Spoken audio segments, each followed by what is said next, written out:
Buat taman bermain, Lesti Kejora dan Rizky Bilar temui korban gempa Cianjur pakai helikopter mewah.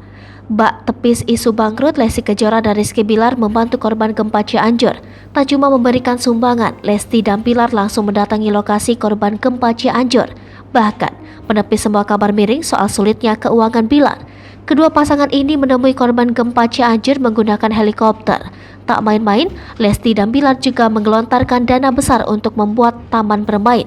Alasan keduanya membuatkan taman bermain untuk mengurangi rasa trauma anak-anak yang menjadi korban gempa Cianjur. Ditemani pengusaha Rudi Salim, Lesti dan Bilar mendatangi korban gempa Cianjur. Lesti dan Bilar juga sempat menemui Bupati Cianjur, Herman Suherman di Pendopo Kabupaten Cianjur. Bilar mengatakan kedatangan mereka merupakan bentuk kepedulian terhadap warga terdampak gempa yang terjadi di Cianjur. Setelah berkunjung ke Pendopo, rombongan selanjutnya mendatangi titik-titik yang terdampak parah di Kecamatan Cugenang untuk membangun taman kanak-kanak darurat. Hal tersebut juga disampaikan oleh Rudi Salim yang saat itu menemani Rizky Bilar dan Lesti Kejora. Dalam Instagram Story Rudi Salim, mereka nampak memberikan sumbangan alat tulis untuk belajar dan mainan anak-anak. Sementara itu, melalui video yang beredar di akun gosip, Lesti dan Bilar disebut memberikan bantuan berupa dana.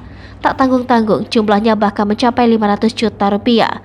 Melalui video tersebut, pria itu juga membantah tudingan yang mengatakan bahwa Lesti dan suaminya mengalami kebangkrutan. Sebab nominal uang yang diberikan oleh pasangan ini untuk membantu korban bencana alam terbilang sangatlah besar. Hai pemirsa Sri Popo TV, jangan lupa komen, like, dan subscribe, serta tonton terus berita-berita terupdate lainnya.